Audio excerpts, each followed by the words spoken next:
October 14, 1943. 26,000 feet over Franconia, Germany. Frost freckles the glass of a B-17F's nose as First Lieutenant Eddie Marks hunches over a black, boxy instrument, its gyros humming like a caged hive while the bomber rattles under flak blossoms that detonate in black craters of sky. The interphone crackles in his headset. "Lead, this is Lucky 13 holding steady on you," and he sets his jaw, right thumb caressing the toggle while his left adjusts the knurled dials of the Norden bombsight, a machine that promises he can thread steel through a roofline 3 miles below if he can only keep the world still long enough to breathe. The pilot, Captain Jack Halvorsen, surrenders the controls with a clipped "Bombardier, you've got her," and the C-1 autopilot couples to the sight, letting Eddie's wrist motions fly 30,000 pounds of aluminum as if the bomber were a camera and the city a trembling image he must bring into focus. The brief called it precision. The Schweinfurt ball-bearing works, Kugelfischer and her cousins, vital cogs in the Reich's machines, whose metallic lifeblood must be frozen by American daylight doctrine and a clockwork optic born in a Manhattan lab.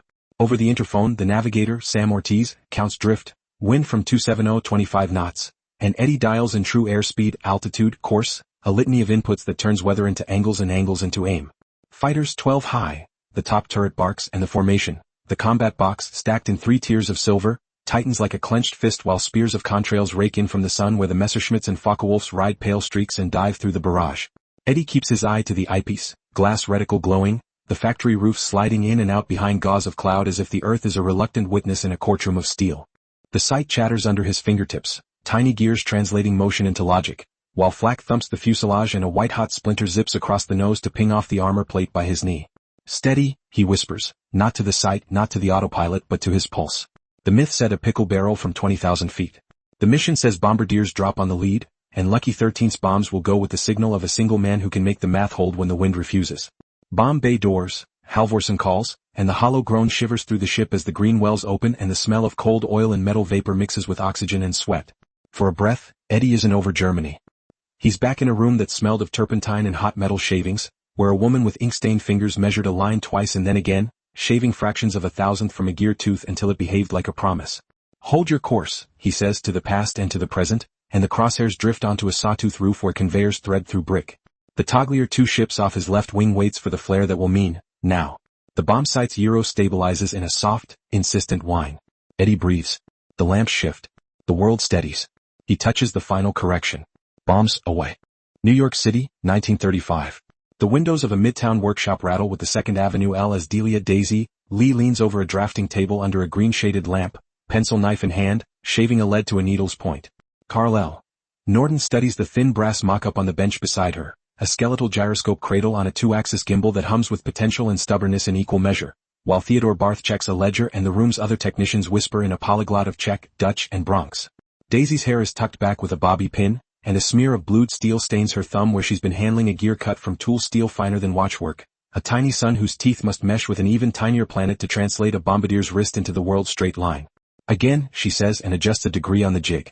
Norden nods, impassive, gray eyes on the tolerance stack she has chalked on a slate. Drift error, precession under acceleration, backlash under temperature flux.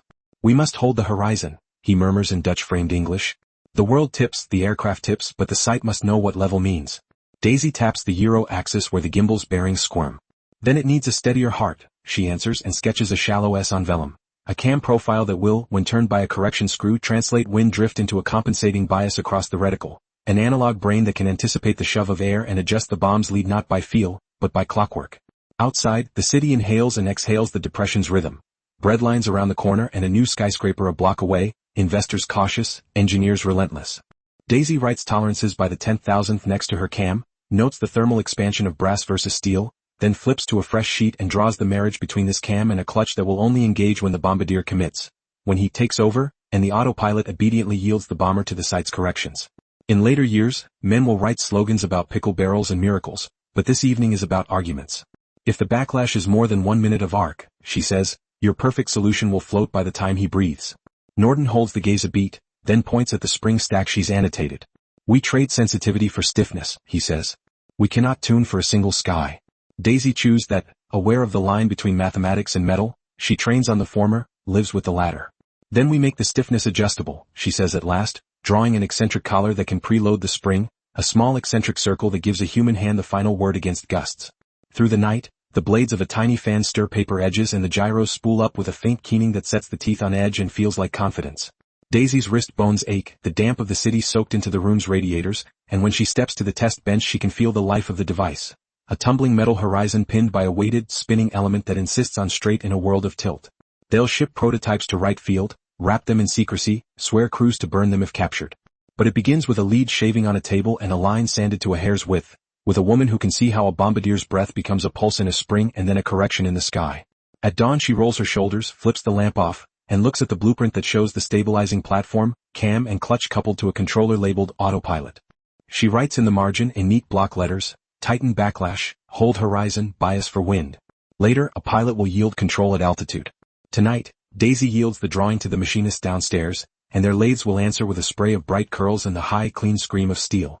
Bassingbourn, England, pre-dawn, October 14, 1943.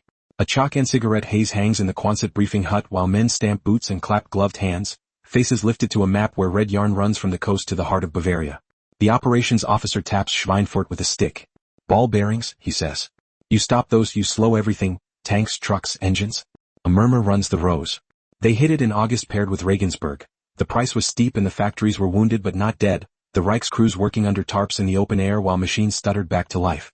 Today the target is alone, deeper than comfortable, the fighter escort thin where the P-47s must turn back and the P-38s will fight range and weather, and the long-legged Mustangs are still too few to write their own answers. Eddie Marks sits with the other bombardiers near the front, a copy of the target photo in his lap. The sawtooth roofs and rail spurs familiar now in a way that makes his stomach feel heavy and his mouth dry.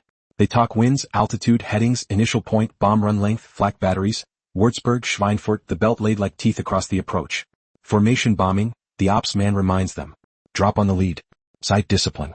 The sight flies the ship on the run. In the equipment room, Eddie buckles on his chest pack chute, fingers the bomb toggles, checks the drift meter and E6B, then moves to the nose in the first pink edge of light, ducking past the chin turret into the greenhouse where the sight sits in its canvas bag. He and Halvorsen remove it like a chalice. The ritual as old as the unit's first missions, hands careful, faces set, not worship exactly but respect for a collection of gyros and cams and gears that is difficult to use even on a clear day over Arizona, let alone in Europe with the sky full of steel. As oxygen hisses and engines cough into a roar, the crew crosses themselves in a dozen ways. The gunner checks belts and drapes them like snakes, the radio man warms the set, the waist gunners tap the 50s, butterfly triggers until the actions are slick with graphite. In the nose, Eddie mounts the sight, engages the heater and watches frost melt from its glass.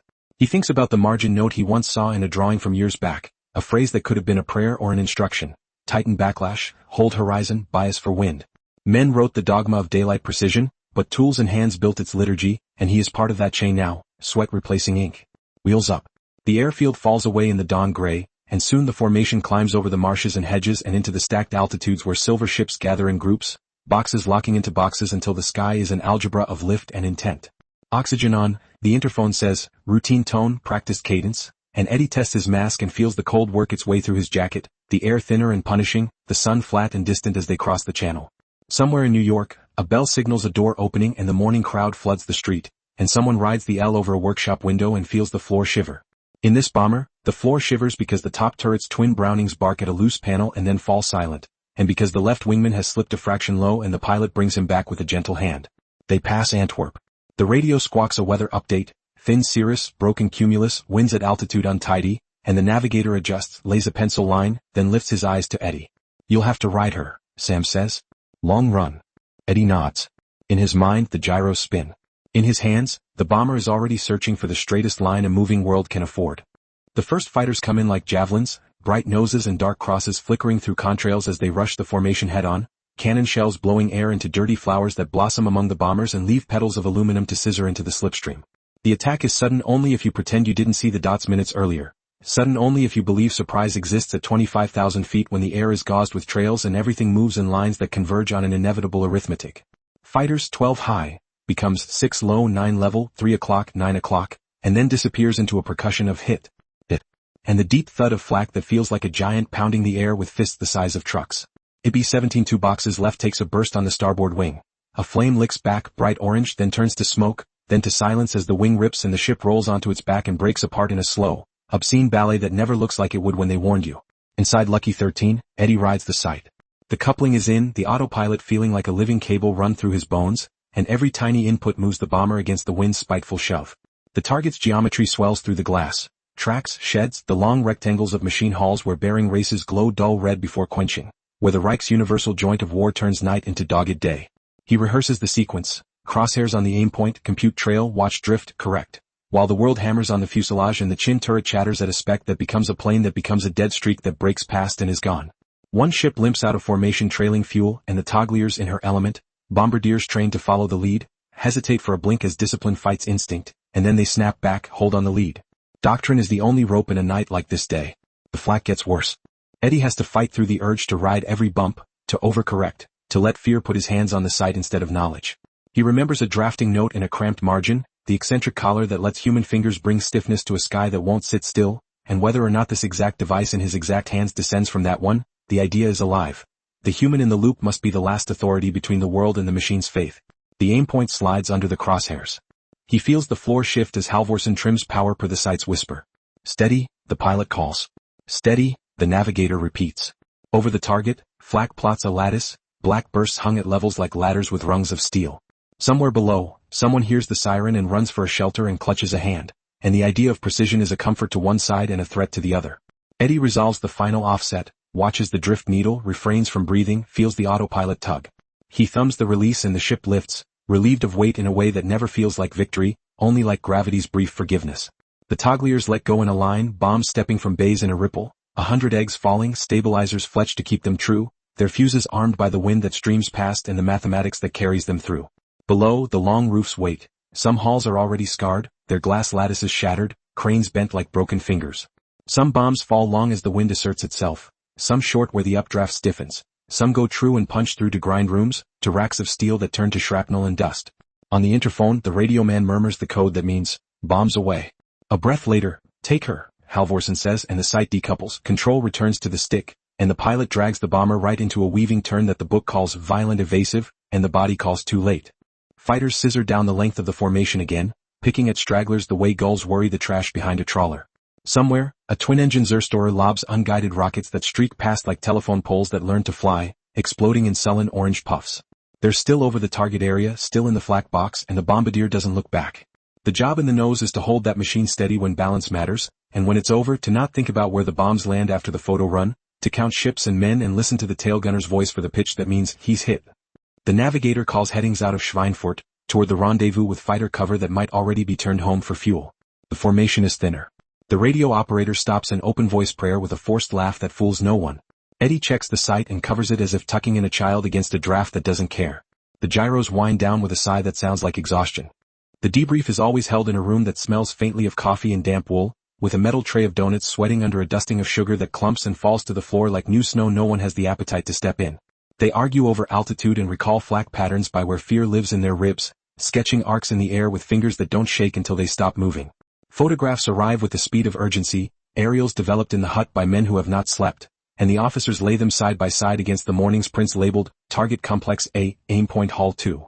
Black scars mark long rectangles, roofs pocked, rail spurs buckled. Factories are wounded, some halls ripped to daylight, others crater-cradled, some hit by nothing but intention and effort.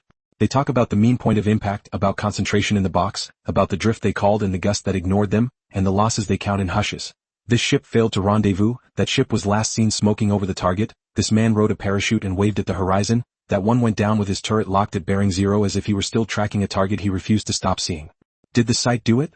Someone asks, not accusatory, not credulous, only tired in the way questions get when the answer can't alter the dead. Eddie remembers the bombsight's hum when the horizon tried to slide and the instrument said no. He remembers the inputs, the corrections, the coupling, the clean mechanical argument for a straight line in a crooked world. He also remembers cloud, wind shear, men, guns, speed, the way distance and chaos turn precision into a percentage instead of a guarantee. In New York in 1937, Daisy Lee locked a spring with an eccentric collar so a hand could tune stiffness for a sky that wouldn't sit still. Somewhere in the labyrinth of the Norden, her idea lives, maybe as she drew it, maybe as an echo, the belief that a human, with training and courage and a tool, can bend chance toward intention. That belief is what the doctrine of daylight raids is built on, and also what it is burdened by. 2 months earlier, Schweinfurt was struck in tandem with Regensburg, and daylight precision cost blood yet promised to starve a war machine of bearings and hope. Today's raid, Black Thursday, is a name they don't say yet, not while the engines still tick as they cool and crews still trickle back or fail to. The price is visible in empty bunks and in the slow, methodical way ground crews sweep fragments from the hardstand as if picking up the remains of an argument they hate losing. Evening slides through the hut windows, and the ops officer sets his jaw around a pencil and nods at the photos again. We'll hit it again. He says because that is what a machine does when it believes it can change the world with persistence and math.